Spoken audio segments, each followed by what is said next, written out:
The battlefield lay in eerie silence, the kind that followed absolute devastation. The air was thick with the acrid stench of scorched metal and ozone, remnants of the last futile human resistance against the XY Zor. Towering alien constructs loomed over what had once been a thriving metropolis, now reduced to shattered concrete and twisted steel.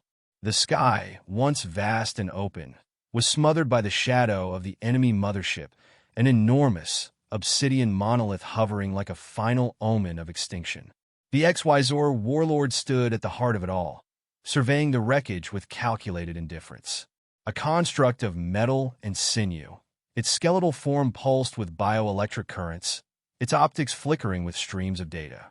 It had no name, only designation, Supreme Executor of the XY Zor Imperium. Victory, it calculated, was inevitable. Humanity had fought, as all lower species did, with desperation. But desperation was not strategy. Resistance was not strength. The cycle was complete, assimilation or eradication. The warlord raised an appendage, and the hive mind responded. Thousands of biomechanical soldiers stood at attention, their silent unity a testament to the efficiency of their kind. No fear, no doubt, no need for war cries or speeches. Only purpose, only conclusion. The extermination of the last remaining human stronghold would commence. Then, from the ruins, a lone figure emerged.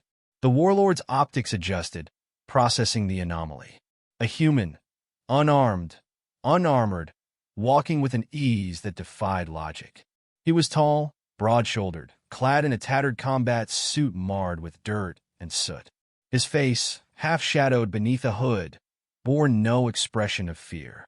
He stopped a dozen paces from the amassed enemy, hands in his pockets, head tilted slightly as if unimpressed. "You expect an army." His voice was calm, steady. "I am the army." The warlord processed the statement. A declaration of defiance. "Pointless. Identify," it commanded. The soldier smirked. "You wouldn't be able to pronounce it." The warlord did not engage in banter. It did not entertain notions of individuality, only the efficiency of extermination. And yet, the human did not behave as prey should. He did not run, nor cower, nor raise a weapon. Statistical analysis determined this behavior was inconsistent with previous encounters. "Anomalous. You are alone," the warlord stated. The soldier exhaled, glancing at his wrist. "A simple device. Unremarkable." "Well, that depends on how you look at it." The warlord calculated the probability of concealed weapons. Infrared scans revealed none. Radiation levels normal. No energy signatures detected. It raised a clawed appendage. Irrelevant. It gave the order to fire. The sound that followed was not the shriek of plasma fire, not the percussion of an impact, but silence. A ripple passed through the XY Zor ranks. A hesitation. The warlord's optics flickered. Delay was impossible. The hive mind functioned on absolute command. Hesitation did not exist. And yet, before it could issue a secondary override, one of its soldiers twitched violently and collapsed. Then another, and another. Like dominoes falling in eerie synchronization, the XY Zor war force convulsed, seizing as if struck by an unseen force. The warlord recalculated. A weapon unseen. A virus? Impossible. Its kind was immune to biological warfare. The soldier rolled his shoulders. "You ever hear about paradox loops?" "Thought not." He lifted his wrist device. "This little thing? It's not a weapon. It's an idea." He gestured to the writhing masses of XY Zor. "Your entire hive mind is based on logic, right? Well, what happens when you introduce an unsolvable equation into a system that only operates on absolutes?" The warlord processed the words. It understood the concept of logic, of data, but it could not understand paradox. The human had introduced a recursive command, a self-conflicting order that could not be resolved. The XY Zor, beings of pure rationality, could not process the contradiction. Their neural pathways were collapsing under the weight of a question that had no answer. A sharp tremor rippled through the ground. The mothership, once motionless above, shuddered. The lights along its vast underbelly flickered sporadically, systems failing. It had been infected too. The warlord's own systems began to lag, calculations corrupted. It reached out to the hive mind for stabilization. There was no hive mind. The collective consciousness that had ruled over thousands of worlds, that had conquered the strongest of species, was gone, broken in an instant. The warlord servos locked as it struggled to override the failure, to reassert command. It looked at the human, now standing before it, hands still in his pockets, expression unreadable. "How?" the warlord rasped, its voice no longer smooth but fractured. The soldier shrugged. "Turns out sometimes you don't need bigger guns, just bigger ideas." He gave the warlord a slow, two-fingered salute. "Nice try, though." The warlord's optics dimmed, its last coherent thought dissolving into static. And then, like a marionette with its strings severed, it collapsed. The silence that followed was absolute. The soldier stood amidst the fallen, the battlefield now nothing more than a graveyard of motionless machines. He exhaled, rubbing his temples.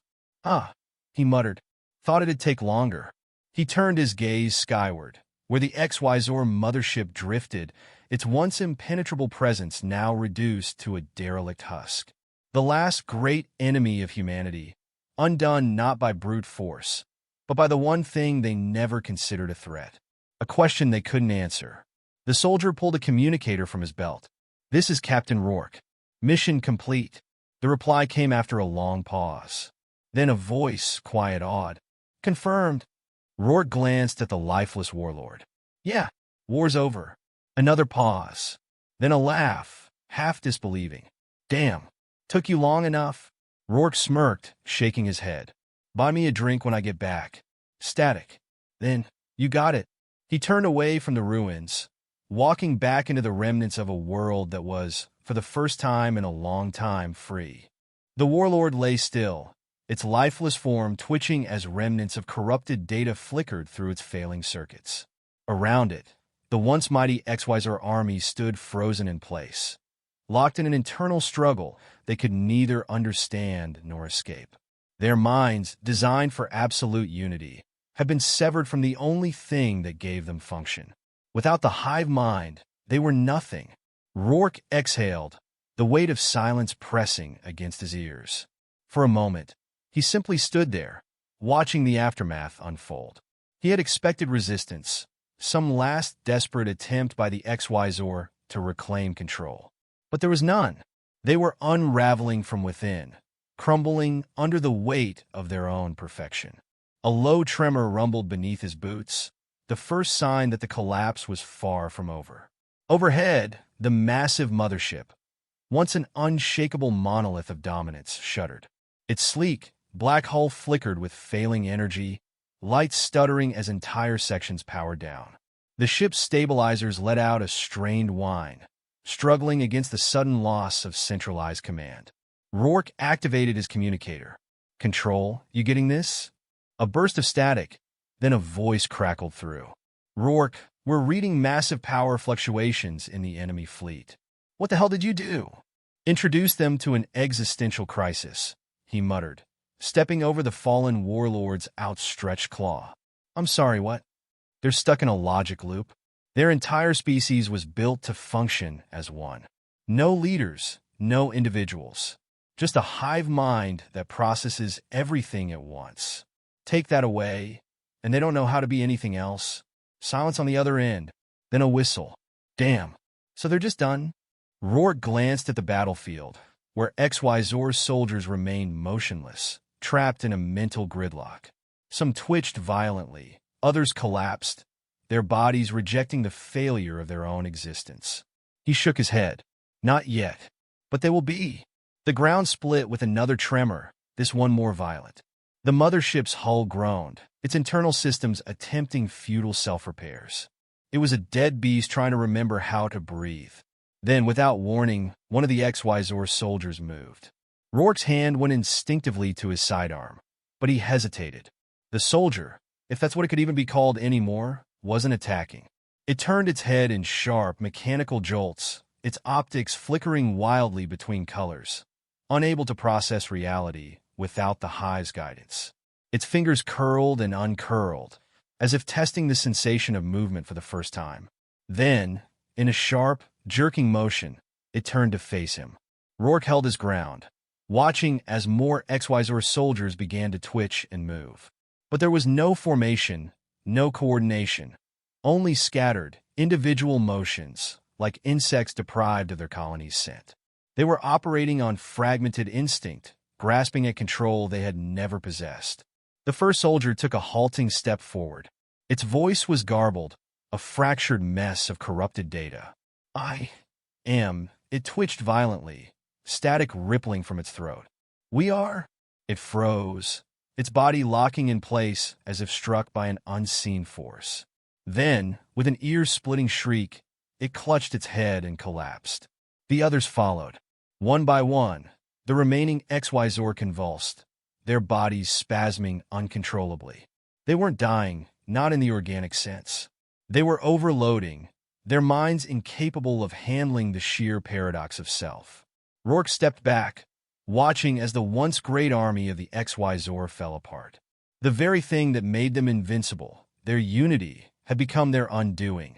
They had never been meant to think for themselves. Now, forced into individuality, they simply couldn't. A final, deep tremor rippled through the ground. Above, the mothership let out a deafening, metallic groan.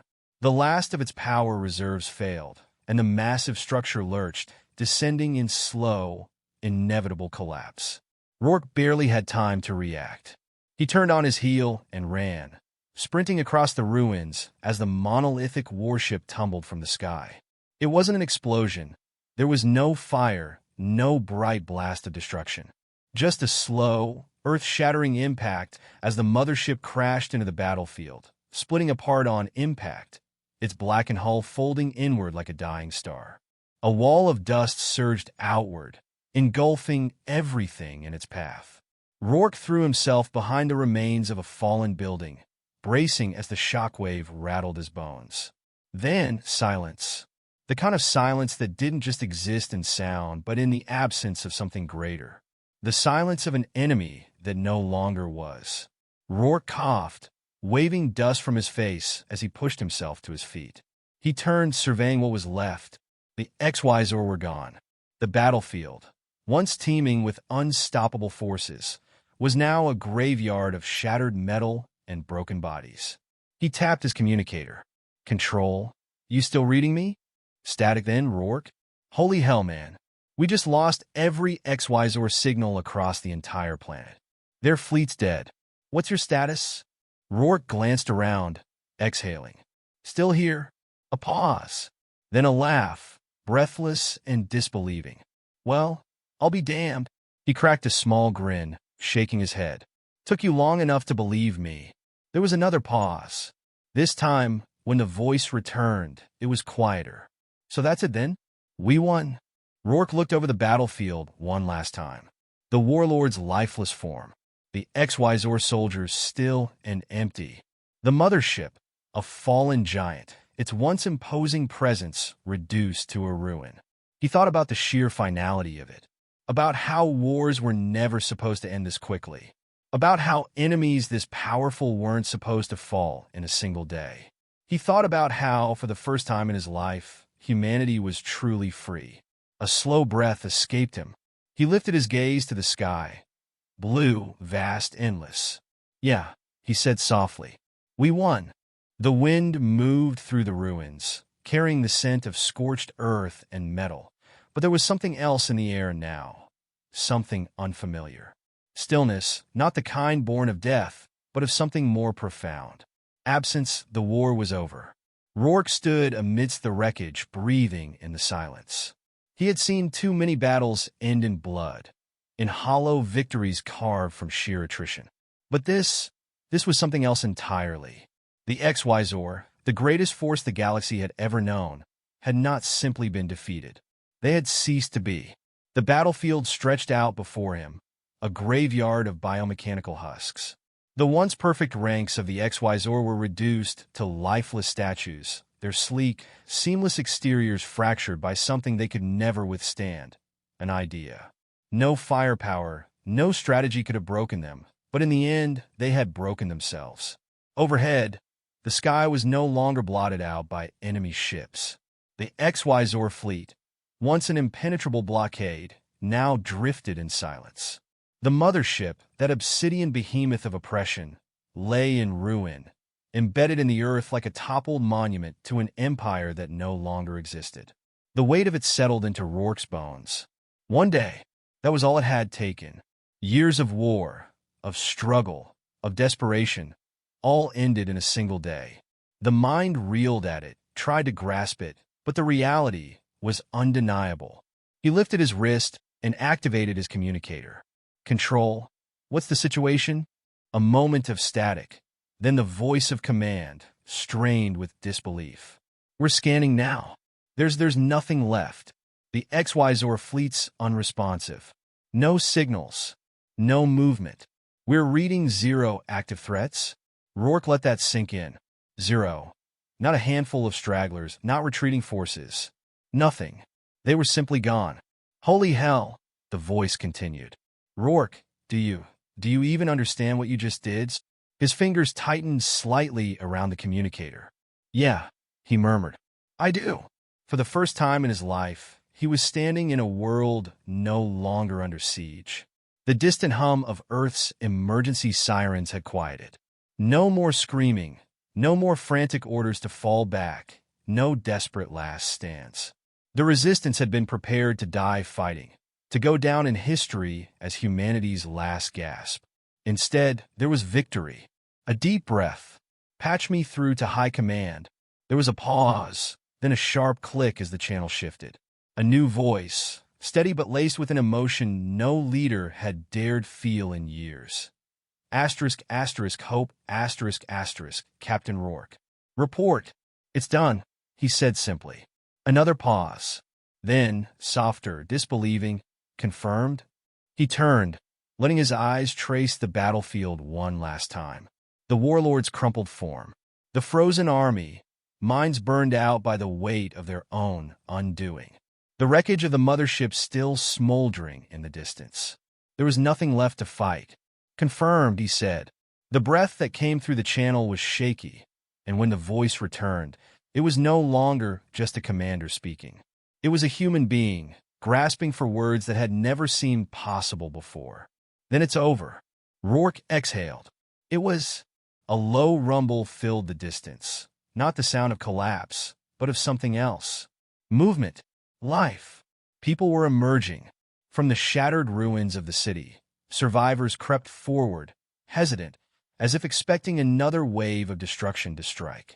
They had been hiding for so long that stepping into the open felt unnatural. But the longer the silence held, the more they began to believe. A child, no older than 10, peeked from behind a crumbling wall, his face smeared with dirt.